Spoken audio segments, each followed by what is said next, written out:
Bigyan po natin ng reaksyon itong sinabi po ng kilalang vlogger. Sa pagkakaalam ko po ay kilalang DDS din po siya. Ano? Meron po siyang post dito na gusto ko pong pag-usapan natin at bigyan po natin ng reaksyon. Sabi po ni Sas Rogando Sasot, "It's just a matter of time before Chinese consumers call for a boycott of Philippine product. Good luck."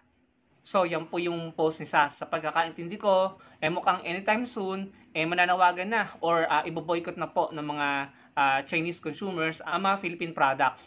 Ito po yung reaction ko mga kababayan. Una sa lahat po, pansin ko po sa mga DDS na nakausap ko, ng encounter ko sa social media at sa personal na pakikipag-usap, pansin ko po sa kanila kapag nakakausap ko sila, tila yata palaging China ang tama sa kanila, China ang magaling, at kalimitan, pinagtatanggol pa po nila ang China against sa Pilipinas. Mga Pilipino po yan yung mga DDS na kaibigan ko, mga DDS na nakakasalumuha ako sa mga live forum. Para sa kanila, ramdam ko na China ang magaling, China ang tama, na dapat po tayo ay sumunod or gumaya sa China. Or alam niyo na, magpakumbaba sa China. Yun po yung aking obserbasyon. Hindi ko po alam kung bakit nagkagano na sila, kung anong klaseng influence na ang bumalot at nang ibabaw sa kanila, kung bakit yung lumalabas sa bibig nila ay tama ang China, magaling ang China, at lagot tayo sa China kapag po tayo ay umopose or kumontra sa kagustuhan nila, na tila tayo po yung magsasuffer. No, yan po yung observation ko sa mga DDS na nakakasalumuha ko. Going back po dito sa post ni Sas, sa palagay ko matagal na po tayong binoboycott ng China. Kasi may nabalitaan ako dati na parang yung agri product natin, if I'm not mistaken, saging, ay hindi na nila tinatanggap. No? So that's one. Ako po naniniwala ako na mas nagpapasok po tayo ng pera sa China. Na tayo po yung mas, kumbaga kung pagkukumparahin pagdating sa pagtangkilik ng mga produkto, mas mga Pilipino po ang tumatangkilik sa produkto ng China. At sila kung paghahambingin, mukhang mas tayo po yung nakakalamang pagdating sa pagtangkilik ng produkto at pagpasok ng pera, no? Kumbaga yung perang ipinapasok natin sa bansa nila ay mas malaki sa pamamagitan ng pag-purchase, pagtangkilik ng kanilang produkto kumpara sa perang ipinapasok nila sa atin sa pamamagitan ng kanilang pagtangkilik sa mga produkto natin. So, in my opinion, mas nakikinabang po ang China sa atin pagdating sa pagtangkilik ng mga produkto ng dalawang bansa. Mas nakikinabang po sila sa atin. Sunod, ako po naniniwala na talagang mahirap iwasan ang mga Chinese-made products. Alam ko po yan. Dahil kahit nga po dun sa Japan Homes, bumibili ako ng produkto doon, nakita ko made in China pa rin, kahit Japan Homes na. No? So talagang mahirap pong iwasan ang mga made in China, dominated na nila yan. Pero alam niyo mga kababayan, kung ito man ay gawin massive ng China na talagang yung mga consumers nila total boycott sa mga produkto ng Pilipinas, para sa akin, wala tayong magagawa dyan kung gawin nila yan, no? Kung gagawin nila yan dahil hindi nila nagugustuhan yung ating polisiya sa West Philippine Sea, yung mga action natin sa West Philippine Sea, anong magagawa natin? Kakayanan naman nilang gawin yan kung gusto nilang i-boycott. At sabi ko nga po sa inyo, mukhang ginagawa na nila yan paunti-unti, no? Ang sa akin lang, kung gusto nilang i-boycott ang ating mga produkto, pwede naman din natin gawin sa kanila yan, ano? Pero mahirap po talaga. Kailangan ng masusing pagtingin sa mga produkto kung gusto niyo po talagang iwasan ng China-made products. Tingnan niyo talaga kung saan gawa ito. Pero alam niyo sa totoo lang, sabi nila, kahit nga galing sa Vietnam yan, sa China pa rin daw ginawa yan. Kahit nga po yan ay galing sa Thailand, sa China pa rin daw yan ginawa. No? So talagang mahirap po. Pero gusto ko po ibahagi sa inyo kung ano yung ginagawa ko para makaiwas. Dahil mahirap nga pong iwasan ang mga China-made products. Ako po, wala po akong Lazada at Shopee application. Yan po ang isa sa ginagawa ko para makaiwas sa Chinese-made products. Hindi po ako pumupunta sa Divisoria at tinigil ko na rin po ang pag-purchase ng mga produkto sa TikTok. So, yan po yung mga paraan para makaiwas po ako sa mga China-made products. Ngayon, siguro tatanungin nyo, paano ka bumibili ng mga pangailangan mo? Like gamit, ballpen, ganyan, damit, no? Well, ako po yung tipo ng tao na talagang bibili lang ng gamit kapag kailangan ko.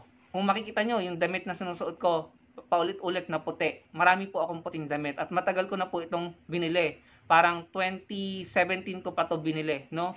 Ganun po ako kaingat sa mga gamit ko para hindi po ako bili ng bili.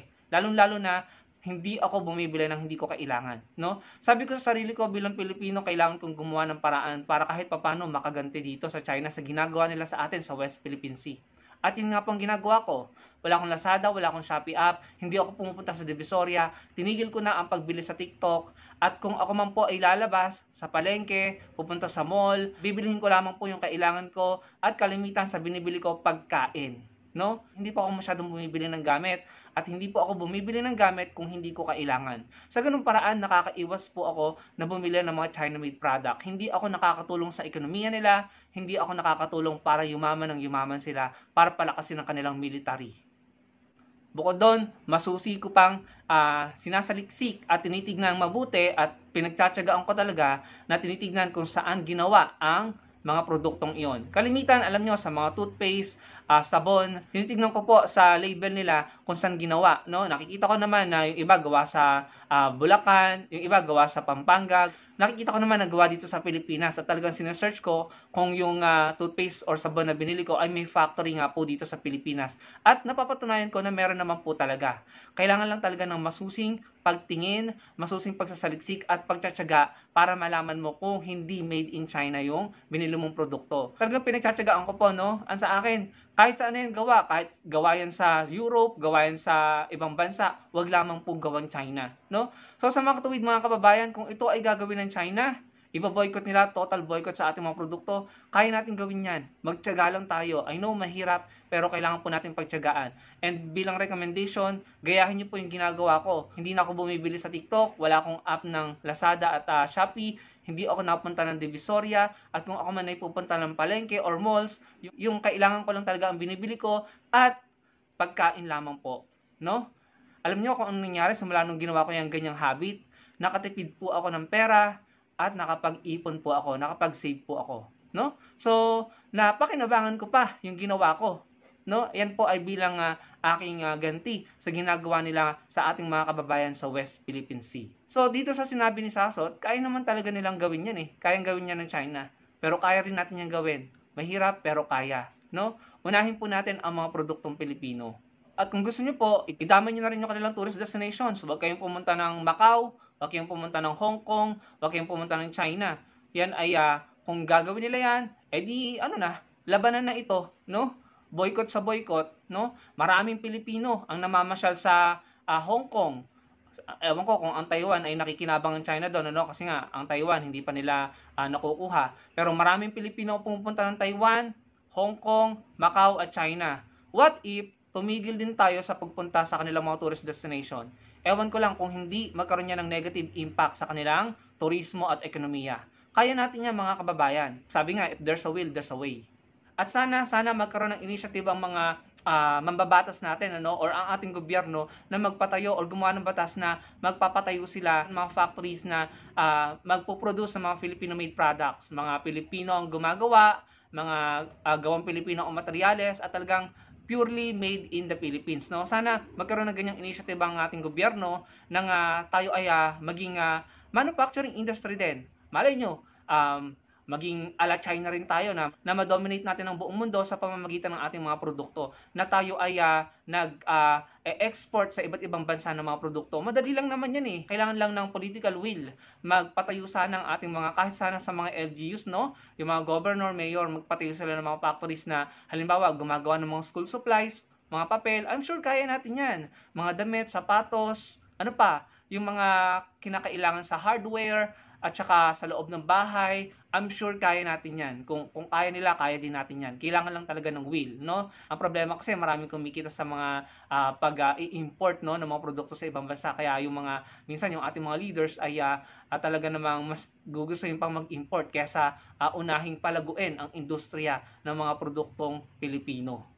Pero yun mga kababayan, yung binahagi ko sa inyo, yung ginagawa ko, yung habit ko, kung paano ko iniiwasan ang mga China-made products. Pwede nyo rin gawin para makaiwas sa mga Chinese-made products. Ano? Kasi ito, hindi man natin gustong gawin yan. Kaso, yan yung paraan natin para kahit paano makarehas back tayo, no? Or makaganti dun sa pinagagagawa nila. Eh grabe na yung ginagawa nila sa atin. Na andyan ang pagkalat ng mga pinagbabawal na gamot dito sa bansa natin. Ang illegal na pogos, no? Tapos, binabride nilang ating mga pinuno, ang ating mga opisyal sa immigration, bilyong-bilyong piso po ang kinita ng ating mga kababayang nagpasuhol doon sa tinatawag na pastillas scam, no? Na para lamang makakuha ng visa upon arrival yung mga Chinese na pumunta rito. And then ayun na nga po, naglalabasan na ang daming Chinese ang nakakuha ng mga fake Filipino identity. Mga nagpalit registration dito, nagkaroon ng birth certificate, nagkaroon ng passport, nagkaroon ng Filipino identity, no? And then namakyaw ng mga lupa dito, no, na pinagbabawal ng batas ang magkaroon ng foreigner ng ating kalupaan dito. Bawal 'yun eh. Pero alam nyo, dito sa bansa natin, yung mga ancestral land, no? Mga ancestral land, pag hindi political dynasty, mga Chinese na ang may-ari. Tayong mga ordinaryong Pilipino, hirap na hirap makabili ng lupa at bahay dito sa bansa natin, pero yung mga political dynasties at saka yung mga Chinese, namamakiyaw po ng lupa at property dito. And then mababalitaan mo, ginagamit nila sa mga illegal na gawain, no? So, ang sakit sa puso. Tapos, magtataka sila bakit may mga namumundok, may mga nagre-rebelde, no? Dahil nga po, nakikita ng ating mga katutubo, no, na dapat sila yung may-ari ng mga ancestral land na yan. Yung iba, sabi hindi ko naman po ito kumpirmado. Yung iba, meron na raw mga isla dito, islet, no, yung mga political dynasty, yung mga lupain na minana ng mga katutubo or mga indigenous tribe dito sa bansa natin, yung mga ancestral land nila, ay pinatituluhan ng mga politiko, ng mga, alam niyo na, mga makapangyarihan sa mga probinsya, no? Ayan po ang tinatawag na injustice. Kaya hanggang ngayon, meron pa rin pong namumundok at nagre-rebelde. Ayan po ang isa sa reason sa aking pong palagay. So mga kababayan, no, ipakita natin yung pagiging makabayan natin, yung pagmamahal natin sa Pilipinas. Unahin natin tangkilikin ang ating mga produkto, masusin nating usisain, tignan yung mga label at saliksikin kung ito ba yung mga Filipino product. Alam ko, mai-google nyo yung mga factory addresses na makikita nyo sa label ng mga produktong binibili nyo. Makikita nyo naman dyan, sa for example, toothpaste, shampoo, or sabon. Makikita nyo kung saan ginawa yan. Kapag yung factory ay situated or na andito sa Pilipinas, then bilhin nyo. No? Yan yung isa sa mga paraan na pwede nyo gawin. At sabi ko nga, hanggat maaari, iwasan yung bumili ng bumili pag hindi nyo kailangan. Ako po, pagkain lang talagang binibili ko at mga kailangan kong gamit. Sa ganung paraan, nakakaiwas po talaga ako sa pagbili ng mga made in China. At wala po akong Shopee, wala akong Lazada, hindi ako napunta sa Divisoria, at tinigil ko ng pag-purchase ko ng mga produkto sa TikTok. Gawin po natin ang lahat para matulungan natin ang bansa natin. At wag na po tayong gumaya dun sa mga kababayan natin na pinagtatanggol pa ang China, ang mga Chinese, no, ginagaslight pa ang mga kapwa nila Pilipino, ang Pilipinas, pinagmumukha pang mali. Tayo mga Pilipino at ang Pilipinas, para po sa kanila, China ang magaling, China ang tama, China ang dapat purihin. Wag na po natin silang gayahin. Kasi kapag ginaya po natin sila na puro China na lamang po ang bukang bibig at lagi na lang China ang magaling, baka dumating po tayo sa point na mawalan na tayo ng respeto sa ating pagiging Pilipino at mawalan na po ng dignidad ng ating bansa, no? Marami pong paraan para po tayo makatulong sa bansa natin, mga kababayan. It's high time na tayo nagsasama-sama, nagtutulungan para iangat, paunlarin ang ating bansa, no? Kapag maayos ang ginagawa ng gobyerno, suportahan. Kapag mayroong sablay, batikusin. At tulungan ng gobyerno na paunlarin ang bansa natin, ano? Huwag na tayong gumaya sa mga negatron, no? Walang ginawa kundi kumuda ng kung ano-ano. Gusto lamang namang i-advance ang kanilang mga politiko. Huwag tayong gumaya sa mga taong mga politiko ang mahal, mga politiko ang inuuna, mga politiko ang gustong protektahan at depensahan. Huwag po tayong gumaya sa kanila. At huwag tayong bumoto ng mga senador na pinoprotektahan, dinedepensahan ang mga kaibigan nila, no? Kahit pa kapwa nila Pilipino ang nadedehado. Maging matalino na tayo, mga kababayan. Unahin natin ang Pilipinas, mahalin natin ang mga Pilipinas, wag po ang mga politiko. At lalong-lalong wag ang mga bansang kumakamkam at nangaagaw ng ating teritoryo, soberanya at exclusive economic zone na puro naman illegal ang dala sa bansa natin. Ano? Maraming po salamat sa panonood. Sana po i-like nyo at makapag-participate po kayo sa ating discussion sa comment section below. Pasensya na po at medyo delay po ang video, no, kumpara sa sound, no, dahil nag-overheat po ang aking cellphone. Salamat po.